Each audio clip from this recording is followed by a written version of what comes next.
అందితే జుట్టు అందకపోతే కాళ్ళు అనే సామెత తెలియని తెలుగు వాళ్ళుండరు. ఎంత పుడింగి అయినా ఎప్పుడు అప్పుడు ఈ సామెత అప్లై చేసుకోకుండా ఉండడం. ఇప్పుడు జూనియర్ ఎన్టీఆర్ వంతు వచ్చింది. లేటెస్ట్ గా అతను ఎక్స్ వేదికగా చేసిన పోస్ట్ చూస్తే ఖచ్చితంగా భయపడుతున్నాడా అనిపించక మానదు.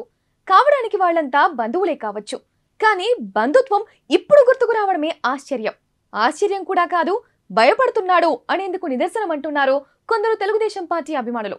అదేంటి, టీడీపీ వాళ్ళంతా ఎన్టీఆర్ కు కూడా ఫ్యాన్సే కదా అనుకోవచ్చు. అది ఒకప్పుడు. ఎప్పుడైతే అసెంబ్లీ సాక్షిగా చంద్రబాబు భార్య భువనేశ్వరిని వైసీపీ వాళ్ళు అవమానించారో అప్పటి వరకు అన్నమాట.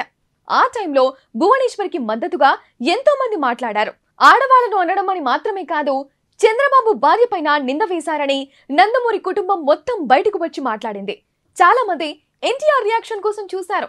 ఆయన చాలా ఆలస్యంగా వచ్చాడు.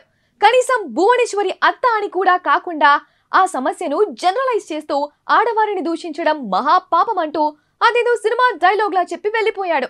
ఇక పెద్దాయన ఎన్టీఆర్ శత జయంతి ఉత్సవాలు జరుగుతున్నప్పుడు కూడా పట్టించుకోలేదు. తనకు ఆహ్వానం లేదు అనేలా ప్రవర్తించాడు.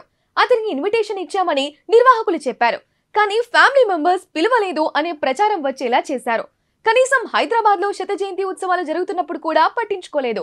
మరోవైపు వైసీపీ వాళ్ళు ఎన్టీఆర్ ఫోటోస్ ను ఫ్లెక్సీలుగా వాడుకున్నా మాట్లాడలేదు. ఆ టైంలో గుడివాడ కేంద్రంగా నాని చేసిన కామెంట్స్ పై దుమారం రేగినప్పుడు కామ్గానే ఉన్నాడు. తీరా చూస్తే ఇప్పుడు తెలుగుదేశం పార్టీ అధికారంలోకి వచ్చింది. దీంతో మనోడిలో ఓ రకమైన భయం కనిపిస్తున్నట్టుగా అందరికీ అర్థమవుతుందంటున్నారు.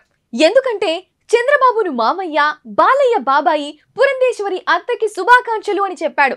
మరప్పుడు కనీసం భువనేశ్వరి అత్త అనే మాట కూడా వాడని ఎన్టీఆర్ సడన్ గా ఇలా వరసలు కలపడాన్ని ఎలా అర్థం చేసుకోవాలి అని నిలదీస్తున్నారు టీడీపీ అభిమానులు. చంద్రబాబు నాయుడు గెలిచాడు కాబట్టి వరుసలు కలుపుతున్నాడు. ఒకవేళ వైసీపీ వచ్చి ఉంటే అప్పుడు వీరికి సానుభూతి తెలిపేవాడా అని అడుగుతున్నారు. నిజానికి ఈ 5 ఏళ్లలో తెలుగుదేశం పార్టీ పరిస్థితి, చంద్రబాబు కుటుంబ పరిస్థితి, పెద్దాయన శత జయంతి సందర్భంగా ఎన్టీఆర్ ప్రవర్తించిన విధానం చూస్తే ఎవరైనా అడుగుతారు. ఓవైపు టీడీపీ పగ్గాలు ఎన్టీఆర్ చేతికి వస్తేనే ఆ పార్టీ నిలుస్తుందని వాదనలు చేసిన వాళ్ళు కూడా లోకేష్ 1,00,000కు పైగా మెజారిటీతో గెలవడం చూసి కామ్ అయిపోయారనే చెప్పాలి. ఏదేమైనా కుటుంబం అంటే అన్ని సందర్భాల్లోనూ కలిసి ఉండాలి. ఇలా అవసరాలను బట్టో జయాపజయాలను బట్టో విధానాలు మారకూడదు కదా అంటున్నారు కొందరు సీనియర్స్. ఇక ఇదే విషయాన్ని మరో కోణంలో చూస్తే ఎన్టీఆర్ కూడా చాలా కాలంగా నందమూరి కుటుంబంతో కలవాలనే ప్రయత్నించాడు. వాళ్లే కలవనివ్వడం లేదు అనే వాళ్ళు ఉన్నారు. వాళ్ళు వద్దన్నారు కాబట్టే ఇతను సైలెంట్ గా ఉన్నాడు అనే వాదనలు లేకపోలేదు. ఏదేమైనా ఇప్పుడు టీడీపీకి కాంగ్రెస్ చెప్పకపోయినా, ఆ కుటుంబ సభ్యుడిగా మాట్లాడకపోయినా రాబోయే రోజుల్లో ఎన్టీఆర్ సినిమాలకు తెలుగుదేశం పార్టీ శ్రేణులు చుక్కలు చూపించేవి అనేది మాత్రం నిజమంటున్నారు కొందరు సినిమా విశ్లేషకులు.